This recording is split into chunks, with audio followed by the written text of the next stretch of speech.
반갑습니다. 박혜성의 싱생송 10월 셋째 주 이야기를 시작합니다. 네, 역사인 가요 오늘은요 10월 19일에서 10월 25일까지의 이야기를 전개해드리도록 하겠습니다. 먼저 1961년 10월 19일 보도록 하겠습니다. 정치깡패 이정재 사형 집행. 그러네요.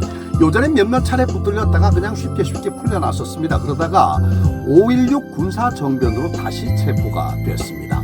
자, 뭐 여러 가지 얘기들이 많이 있었습니다만은 일단 그 쉽게 유지광의 자서전을 좀 참고해 보면은요, 임화수가 자신이 살기 위해서 고육지책으로 화랑동지회 사건을 폭로했다, 이렇게 기록이 돼 있네요. 그리고 그 이외에 또 다른 부분 내용을 한번 보면은요, 임화수가 자신이 살기 위해서 시라소니 린치 사건, 배우 상습 폭행, 김희갑 선생 구타 사건, 이 모든 것들을 이정재가 지시했어요. 그리고 또 그뿐 아니에요. 모든 정치 테러 지시를 우리가 다 그 이정재한테 받았고요.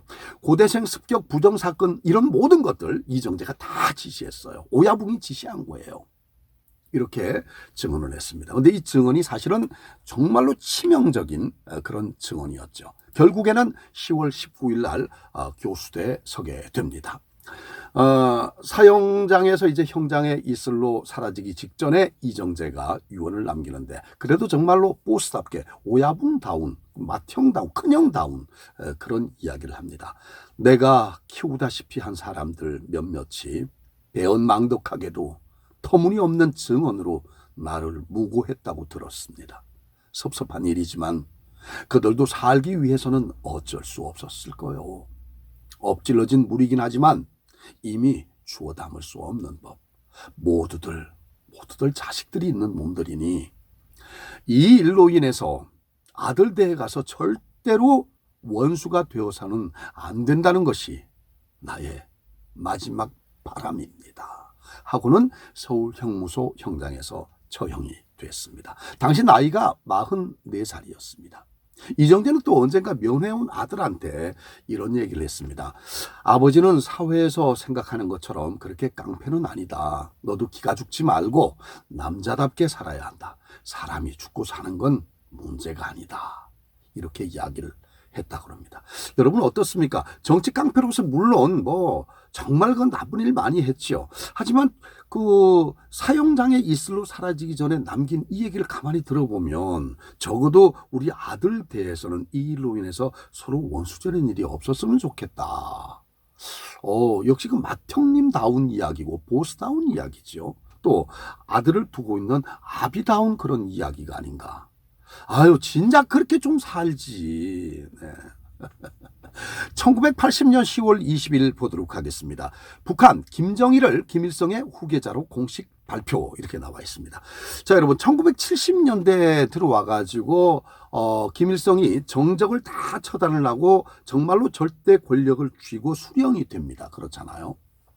고민이 생겨요. 다 쥐었는데 무슨 고민? 아니야. 다음 고민. 후계자 선택에 관한 고민이 생긴 겁니다. 유력한 후보자가 둘이었는데 첫째 후보자는 바로 아들 김정일이지요.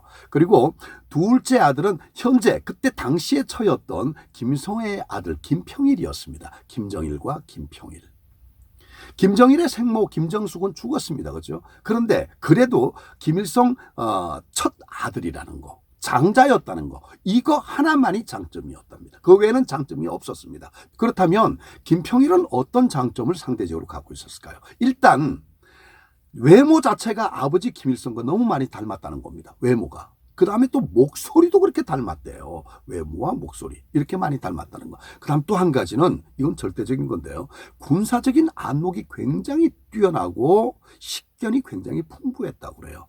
성격은 참 온화한, 어쩌면 온화한 지도자가 있을 뻔했었는데, 그렇죠? 네, 성격이 굉장히 온화했었고 지적인 능력이 상당히 출중했었고, 그리고 가장 큰, 움직일 수 없는 가장 큰 힘은요, 자신을 낳아준 생모지요. 생모가 살아있다는 거예요. 그게 정말 가장 큰 장점이죠. 생모 김성애가 살아있다는 점. 이렇게 해서 정말로 유력한 후계자로 떠오르게 됩니다. 김평일로 다음 후계자는 굳어지는 듯 했습니다. 그런데 이 사실이 완전히 뒤집혀지는 사건이 일어나게 되죠. 김일성이 가끔 예전에 빨치산 시절을 회고를 하면서 그때 상황들을 가끔 얘기를 한다고 그랬잖아요. 원로 빨치산들을 모아놓고 식사를 하다가 넌지시 자신의 후계자에 관한 이야기를 툭 던집니다. 그랬더니 가장 가까이 빨치산 시절도 마찬가지고 지금도 마찬가지고 가장 가까이 있었던 최현, 이 사람이 당연히 첫째 아들이 맡아야 됩니다 하고 한마디 던집니다. 김일성의 가장 오른팔로 가장 지근거리에 있던 그런 막강한 힘을 가진 최현이 그런 말을 하니까 모든 빨치산 간부들, 원로 빨치산들이 옳소 이렇게 된 거 아니겠습니까? 당연히 대세는 뒤집혀질 수밖에 없었습니다. 최룡해의 아버지입니다. 현재 최룡해의 아버지. 자, 그렇게 뒤집혀지고 나니까 이 상황이 어떻게 갑니까? 김평일이 떠오르다가 느닷없이 가라앉으면서 김정일이 부각이 되는 거예요. 근데 김정일이 얼마나 명민한 사람인가 하면요, 명민하기뿐만 한 게 아니라 정말 행동도 기민하게 움직입니다. 원로 빨치산들의 과업을 선전하는 그 북한의 유명한 작품이 있거든요. 바로 꽃 파는 처녀.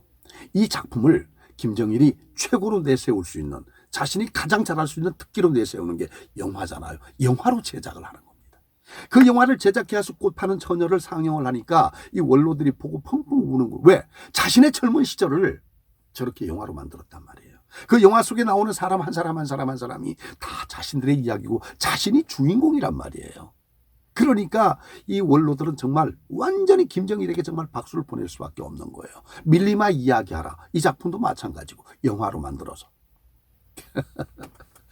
그렇게 해서 원로들의 어떤 모든 힘을 김정일은 이미 탁 장악을 하게 됩니다.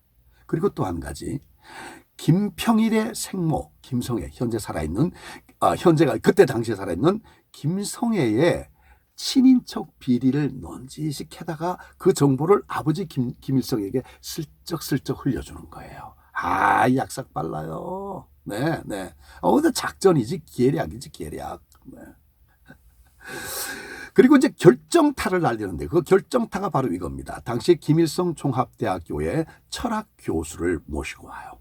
그렇게 해가지고 아버지 김일성이 만들어 놨던 주체 사상을 본격적인 철학 학문으로, 본격적인 사상으로 정립을 시키는 겁니다. 그 작업을 김일성 대학교 철학 교수와 함께 하게 됩니다. 그때 그 철학 교수가 바로 누구냐? 황장엽 선생입니다. 이 황장엽 선생은 나중에 탈북을 했고 한국에서 살다가 2011년도에 사망을 했었죠. 이 황장엽 교수를 불러다가 김정일은 바로 주체사상이란 이론, 철학 이론을, 사상을 만들어 놓은 겁니다. 그렇게 정립을 해 놓은 겁니다. 이걸로 인해서 결정타를 날린 거죠.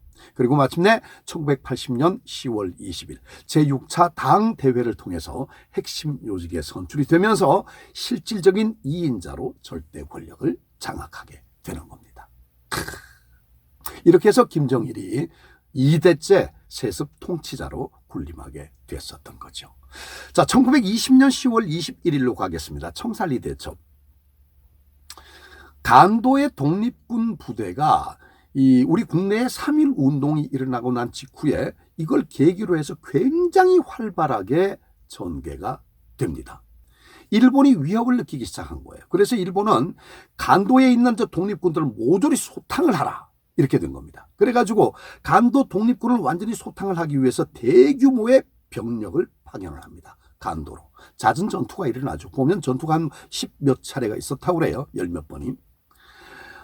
청산리 전투는 청산리 계곡에서 매복을 해 있다가 완전히 대거 그냥 정말 무찌르는 그런 쾌거를 올린 전투였는데, 이 청산리 계곡이 굉장히 길어요. 25km나 되는 그런 계곡입니다. 그리고 그 좌우는 숲이 우거져서 삼림, 밀림지대는 밀림지대.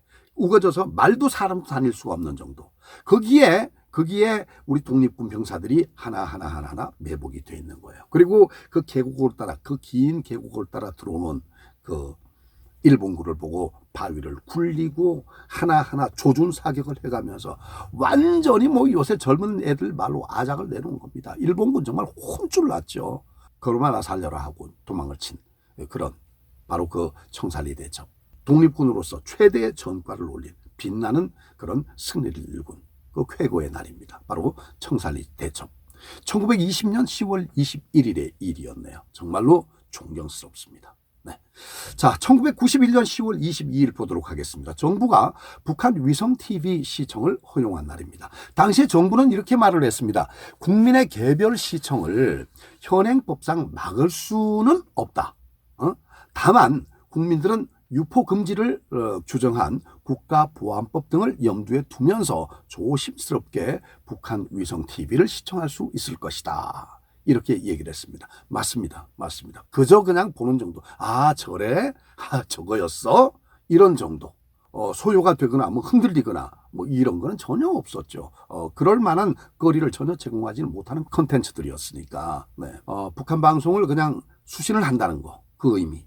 또 그 수신된 자료를 활용을 한다는 의미. 뭐 이 이상의 의미는 뭐 없습니다. 네. 그렇다는 게 대체적인 평가입니다. 자, 1996년 10월 23일 백범 김구 암살범 안두희 피살.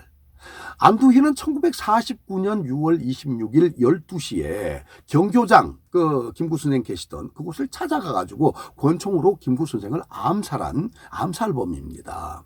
그런데 1996년 10월 23일 바로 민족정기라는 대의 명분을 내건 버스 기사 박기서 선생, 이 박기서 씨의 몽둥이 한 방으로 인생을 마감하게 되잖아요. 인천시 신흥동이 자택이었다고 합니다. 박기서 씨가 이날 아침에 등산복으로 옷을 갈아입고 그리고 곧바로 확인한 자택 안두희 씨 집을 찾아가죠. 찾아가서 이미 준비해간 몽둥이. 근데 그 몽둥이인데 그 박기서 씨는 그 몽둥이를 정의봉이라고 항상 이름을 붙여 다녔습니다. 그 정의봉으로 머리를 후들겨 치는 거죠. 이렇게 해가지고 그 자리에서 안두희는 정말로 참 곡절 많은 그런 그 원한의 인생을 마감하게 됩니다. 박기서 씨는 자수를 했습니다. 바로 그 자리에서. 그리고 3년형을 선고를 받고요. 각계의 도움으로 1년 3개월 만에 1998년 3월 1일 3.1절 특별 사면 특사로 출소를 하게 됐습니다. 야, 안두희가 그렇게 피살이 됐네요. 안두희 정말 이렇게 피살되기 전에도 몇 번의 어떤 그 폭력을 행사당했거든요. 왜냐하면 이렇게 우리 민족 정기를 살리려면 저 사람을 응징해야 된다 하는 사람들이 몇몇 명이 있었습니다. 그 사람들이 어떻게든 찾아내서 저 사람을 척결함으로써 민족의 정기를 찾아야 된다. 의분에 떨고 있는 사람들은 당연히 일어날 수밖에 없었을 것 같다 하는 그런 생각 충분히 이해가 되고도 남습니다. 네. 자, 계속해서 1939년 10월 24일 보도록 합니다. 나일론 스타킹, 미국 델라웨어주 월밍턴에서 발매를 시작하다. 네. 미국의 그 아주 그 내세우는 자랑하는 화학 기업이 있습니다. 듀폰사에서 1935년 2월에 세계 최초의 합성 섬유를 개발하는데요. 이 합성 섬유의 이름이 폴리머 66입니다. 폴리머 66. 이걸 개발을 하고 칫솔을 만들어냈는데 이 칫솔이 대박을 치죠. 이전에는 칫솔이 돼지털이었습니다. 돼지털. 그리고 이 폴리머 66의 브랜드명을 바꿉니다. 나일론이라는 이름으로 바꾸죠. 바꾸고는 곧바로 여성용 스타킹을 출시하는데요. 미국의 델라웨어주 월밍턴에서만 판매를 하는 겁니다. 이때 선전 문구가 거미줄보다도 가늘고 강철보다도 강하다. 이렇게 선전했어요. 대박이 났어요. 정말로 대박이 났어요. 나일론 시대의 개막을 알린 거죠. 그런데 첫 선을 보일 때 참 재미있는 얘기가 있어요. 일단 그 제품을 출시하고 나면 각급 회사별로 다 그러잖아요. 저 제품이 지금 고객들에게 어떤 만족감을 주고 고객들에게 어떤 불만족감을 줄까, 이런 거를 굉장히 그 중요하게 여기잖아요. 여기 기업의 또 생명과 직결이 돼 있잖아요. 마찬가지로 이 회사도 여성용 나일론 스타킹을 출시하고 난 다음에 첫 출시다 보니까 이 고객들의 만족도를 빨리 체크를 해야 되는데 빠른 시간 내에 체크를 하기 위해서 다른 도시는 넘기질 않고요. 바로 이 도시 월밍턴에서만 판매를 하는 거예요. 그런데 이게 월밍턴에서 보니까 너무 잘 팔리는 거야. 이게 금방금방 쑥쑥쑥쑥 빠져나가는데 다른 도시로 조금 나간단 말이에요. 소문까지. 그러다 보니까 느닷없이 월밍턴의 숙박업소가 호텔부터 시작을 해서 꽉 차버리는 거예요. 왜? 다른 도시, 뉴욕을 비롯해서 다른 도시에서 들어오는 거야, 사람들이. 그걸 사기 위해서. 그렇게 해서 숙박업소가 꽉꽉 찰 정도로 여자들이 꽉 그 도시를 메웠다. 이런 이야기가 있습니다. 그만큼 삽시간에 불티나게 없어서 못 팔 정도로 팔려버렸다는 얘기입니다. 이 스타킹에 비밀이 하나 있습니다. 팬티 스타킹 한 장을 만드는데 나일론의 특성이 그렇잖아요. 워낙 이제 굵기 자체가 머리카락의 굵기의 반밖에 안 됩니다. 그런 굵기에다가 팬티 스타킹 한 장을 만들려면 6.4km의 실이 필요하답니다. 6.4km 무려. 그리고 그 스타킹 하나에 300만 개의 고리가 연결이 돼서 팬티 스타킹 하나가 만들어진다고 합니다. 비밀이죠. 300만 개의 고리가 있다는 사실. 어쩔 수 없이 잘못 다루게 되면 그 고리 하나가 300만 개 중에 하나의 고리만 탁 터져버려도 스타킹에 올이 쭉 빠져나가는 거예요. 네.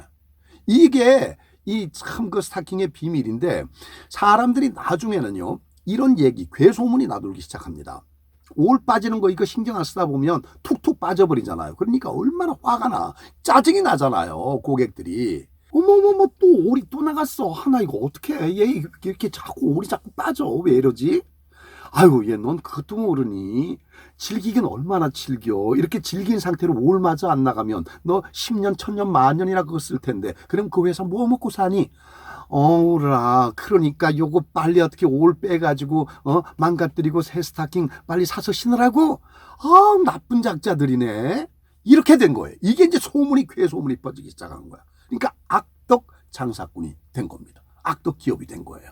자, 이게 구체적인 이야기까지 나오는데요. 구체적인 이야기가 어떻게 돌아가는가 하면은 너무 질기면 소모가 안 된다. 그래서 올이 풀리지 않는 비결을 열리지 않는 금고 속에다가 집어넣고 잠궈버렸다. 응? 열리지 않는 금고 속에 집어넣고 잠겨버렸어. 뭐를? 올이 풀리지 않는 비결을. 그러니까 그 비결을 모른 채 생산을 해내니까 질기긴 질긴데 올라가는 거는 못 막는 거구나. 나쁜 작자들. 악덕 기업이네. 악덕 기업이네. 이런 괴소문이 막 나돌기 시작하는 겁니다. 회사로서도 정말 속수무책. 어쩔 수가 없어. 지금까지도 어쩔 수가 없어. 지금도 스타킹 올 나가죠? 네? 우리 여성분들 네. 집사람이 잘 나간다고 이렇게 문자 보내네. 네. 올 나간데 지금도 아직까지도 그걸 해결을 못 하고 있나 봐요. 그러니까 그 소문대로라면 스타킹 올이 풀리지 않는 비결을 담은 그 비법이 열리지 않는 금고 속에 아직까지 그냥 처박혀 있다는 얘기네. 네. 아무튼 그런 썰도 있었다는 그런 이야기입니다. 여러분 참 재밌는 얘기가 하나 있는데요. 코롱이라는 회사 잘 알잖아, 그렇죠? 코롱 섬유 회사로 굉장히 정말 탄탄한 회사고 요즘에 얼마 전에 보니까 또 텐트 같은 이런 그 야외 그 레포츠용으로도 굉장히 많이 나오더라고요, 코롱이.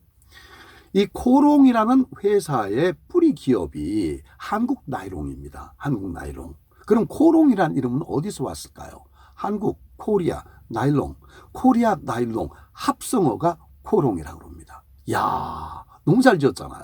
한번 딱 들으면 알죠, 뭐. 코롱. 회사명이 그렇게 해서 만들어졌답니다. 네. 그리고 이거는 이제 그냥 제 개인적인 생각입니다. 정말 철저하게 제 개인적인 생각입니다. 우리가 예전에 어렸을 때, 요즘에 그런 말 쓰는지 모르겠는데, 어렸을 때 뭔가가 잘못돼서 마음에 차지 않아. 양에 차지 않아.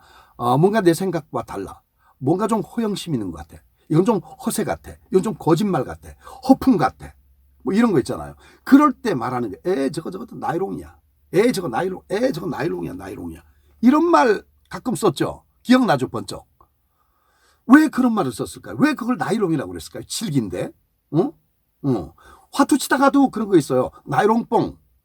그래서 공부 못하는 고3생들 보면, 야, 넌 고등학교 3학년을 임마 나이롱뽕으로 넌 나왔냐? 뭐 이렇게 얘기를 하잖아요. 나이롱 왜 이렇게 부정적인 그 의미로 쓰여질까요?